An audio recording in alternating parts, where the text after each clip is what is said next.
Right, people, we are back again. Let me just quickly turn this light on. If you don't know what these videos are, these are basically, each week I do like a Lightroom editing, chilled out sort of video. We do it in one take, no cuts. We go straight through this video, start to finish, and today we're doing this old school Mustang from my shoot, which I will leave up here. Really cool shoot. It's like a little series I do where I meet other drivers, we drive the car, and then we go to a photo shoot. And I wanted to show you how I got this 80s old school vintage sort of look to the photo that was in that video, basically. So that's what we're doing. We've got one of the photos here. I've reset it. I obviously can get this look instantly with my preset Bosch shove on Old Town and then adjust a couple of settings and it's done. But I'm not going to show you all the ins and outs. If you want that, first link in the description. If you want a free preset, click this banner here and there's a video that gives you a free preset and talks you through it as well. So let's get started on this. I'm out of breath. Right, first thing I always like to do, or first thing, you need to make sure you take your picture in a location that suits that sort of style that you're going for. You can't get this sort of look in Tesco's car park with a Vauxhall Corsa. You need an old school car and then you need to go somewhere that is old school. So I've got all these buildings, I've got these old railway tracks that you can see, loads of gravel, some dirt, some trees. It just looks vintage-ish. So that's what you kind of need to go for to help you out as well. Shoot underexposed because then we can retain all the highlights and everything. And we're just going to firstly lift up the exposure to see what we're working with. I always like to do that. We're going to pull a...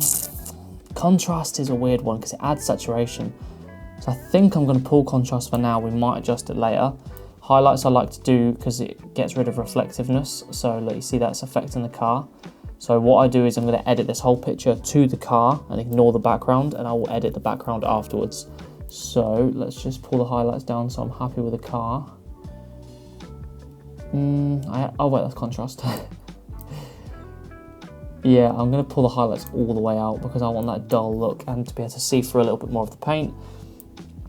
Shadows, I want to bring them up, but I don't want them this much that you can see like the rusty old exhaust and stuff. So I'm going to go too far and then I'm going to bring it back. So we're going to go about there, because the main sort of thing with this look is you want to see all the exposure and stuff, but you don't want it to be too like saturated and dark and harsh. It needs to be like sort of that film look where it's all quite exposed, but it's still got some nice rigidness to it. And what I like to do as well is, again, bring the whites down to bring that dull vibe into the photo. I'm just trying to remember how I actually edited this photo because I used the preset, which obviously speeds up my workflow, but let's see if I can do it from scratch. Texture and clarity I like to bring up just to add a little bit more grit to the photo. We're not going to we might add haze in later, but not right now. We're going to leave the saturation. Let's move to the tone curve. So we'll do a classic S, because I don't know what I'm doing with this S curve. I just move it around. So let's just move little bits around. I do know that I like to add a little fade, so let's go about there. I like to add another point down here, and then I like to bring this up to about there. So there's nothing crazy, but it definitely does help. It's only a slight thingy, and then sometimes I copy these and paste them to each one, but we will see if this matches up. You do each one all together and then it sometimes syncs it nicely. This one hasn't, so how do we reset? How do you reset the tone curve? Reset. Yeah, reset channel. Let me just reset these real quick. There's no cuts, remember, in this video, so we'll just go straight through. So yeah, we'll leave the tone curve at that. I don't do much with the tone curve. This is where we can start to manipulate the photo into a way that's going to give us that vintage vibe. So I want to get rid of the greens. Greens, fuck off. So let's go saturation, greens, let's pull them to like there, and then let's pull the oranges. We need to be careful because we're going to be adjusting the car, so I can't go too much. I might even boost the oranges a little bit. Let's get rid of blue, purple, all that bollocks, don't need that. Keep reds. Hue, I like to change the red to more, like look at the headlights, that's more pink, that's more orange. I like to go more towards the pink, but not too harsh, just because I think it makes the headlights look moodier. We're then gonna change the, it's affecting the car. You can have a green car. Yeah, that's the problem with this, is you can't, I might have to do this separately. Let's just do a little bit, so let's just add this. I just wanted to change the brick colour to a bit more of an orange, but I can change that later. So let's just do the car like I said I was going to. Yeah,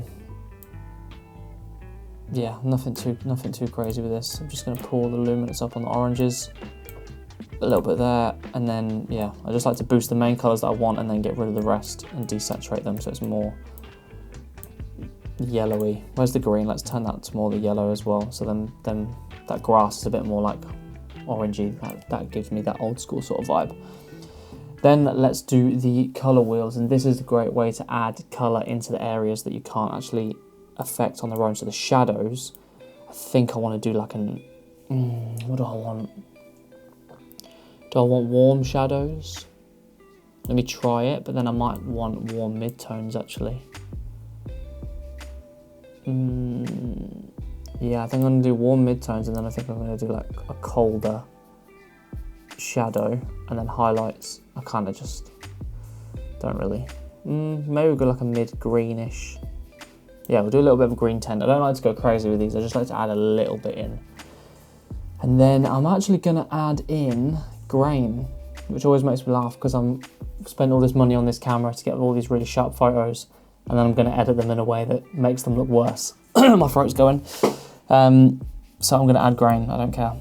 So this is just going to give it that nice film sort of look. We'll bring the size up. I like to go about there. Any more, it's just a bit too much and you actually can't see the car. So I like to go about there, and then the roughness, again, it depends on the picture. This one, I might actually go halfway.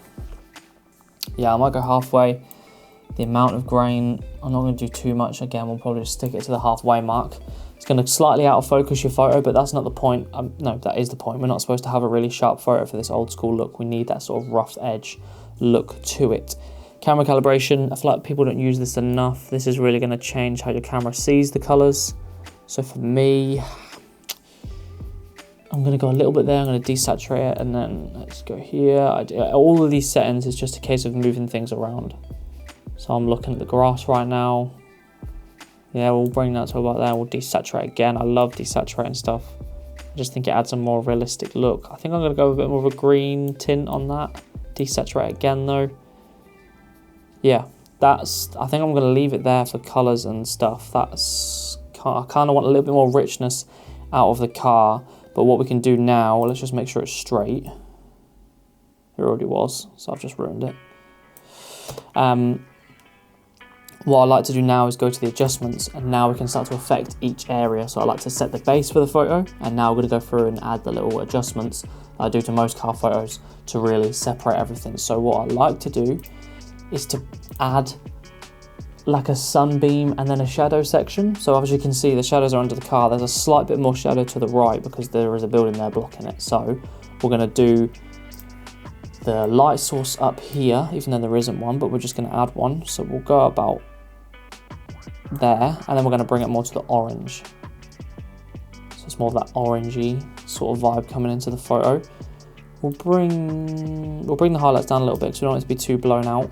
We'll take the contrast out, and then I do the opposite on the other side. So now we're going to add a shadow in this corner coming up from the car. So all I'm going to do with this is take it too far and then pull it back because that is too far. So we'll go about there.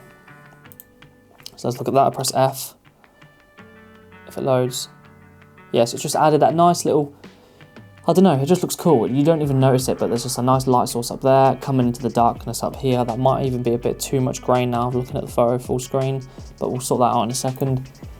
And then I'm also going to do the classic linear gradient from the bottom. So we're leading up to the car, and I want to bring the blacks down and make this ground a little bit more rough and harsh. So I'm going to add the contrast. I'm going to pull down the exposure to about there, and then we're going to desaturate maybe. Yeah, desaturate slightly. And then I just want to add clarity and texture to really get those like gravel stones and stuff nice and crisp. I just feel like it's a nice lead up to the car instead of having a nice washed image. What we're basically going for is a bit of depth in the photo, so we want to separate the background from the car. When adding all these adjustments is going to do that. So let's just quickly look at that. We've got darker shadow on the right, darken floor, dark on the left. It's light source on there. I think what I'm going to do is just try and now adjust the paint of the car. I want that to pop a little bit more because it is a bit dull and it's blended in with the photo. There's not much separation there. So we're going to select subject, and it's done it perfectly. I absolutely love the AI in Lightroom. It's a joke. I don't know if you've used the new Photoshop thing as well. I've been using it, the new beta thing, where you can literally select an area and then you just add something in the photo. I did it with my thumbnail the other day for the how to shoot manual.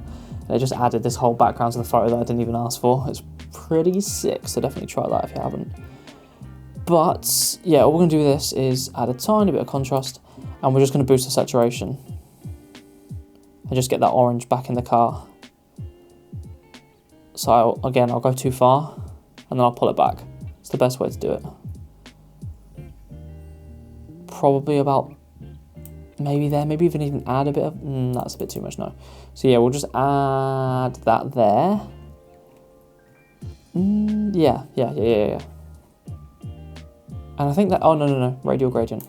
Radial gradient is always the one that finishes this off nicely. This is where you're gonna really get that separation from the background to the car. So obviously that's normal. If we adjust this now, it's gonna affect everything from the center outwards. Hopefully I'm in frame. I'm really slouched on this chair, but we don't want that. We're gonna invert it. So let's swap this round. That is now affecting everything else. So then all we do now is we slowly, I could brighten it because the car's quite dark. Normally I'd darken it, but I think that's too much. It does look quite cool to be fair, but I think that is too much. That's too harsh. So I think we're gonna go maybe the opposite way. Oh no, maybe I don't want to do that at all, to be honest. Maybe I'll just lower it a tiny bit. Yeah, I think that's fine. Let's just press F and just check. Yeah, I actually really like that. So we've got the fuzziness grain in there, we've got the nice colours, we've dulled it all out, we've brought the oranges up a little bit on the car, changed the greens and the bushes and stuff to a more yellowy colour, brought the ground up, added a shadow here, added a light source here. I actually think I like that better than the preset, to be honest. I'll quickly show you some of the other photos we got from this photo shoot. So we got like some nice headlight ones. This is the one that I actually used my preset for this one, so I didn't add as much grain as I did with the photo that we just saw. We've got some wide angle ones. We've got a one here. I don't actually like that one. I like that one a little bit better. There's a back shot. We've got some cool interior bits through like the steering wheel and stuff. And then there was a couple of wide shots with the background. I actually really like this one. I don't do enough of these flat shots. We've got the classic above. I did get on some stairs somewhere. Give me a second. Where is it? This was the back alley as well. This preset, look how cool that preset looks. It's made the paint look so nice. I actually prefer that, but if you want that, then that's in the description. I've got some, here we go, these are the stair ones. So I was like up on this stairwell shooting through the gaps of the stairs, and it was like framing it really nicely. I got this cool top down one. Yeah, we've got loads of cool ones. The video, I'll leave the video at the top here if I haven't already. Go watch that video, it's really cool. But yeah, that is how, where's our photo? Here it is. So more of like a film grain. I actually really like this. I might save this as a preset right now as an addition to the original one. But yeah, that's how you do that old school 80s grainy film sort of look. Just make sure you do it in the right location, underexpose, and edit like I just have there. Just copy those settings. But yeah, if you want to get that instantly, first link in the description for the presets. If you want to watch this video, click up here. If you want to see more videos, car photography content, go to my channel, subscribe. And if you want to see more videos like this, I have some, but I'm going to do this every Friday now, I think. It's just a nice way to get a video out that I don't have to stress about, and we can just be real. We don't have to make this big production. We can just edit a photo from scratch, which I don't feel like many people do. So yeah, hopefully you enjoyed that. See you in a bit. Subscribe, tag me in your photos, download the presets. See you in a bit.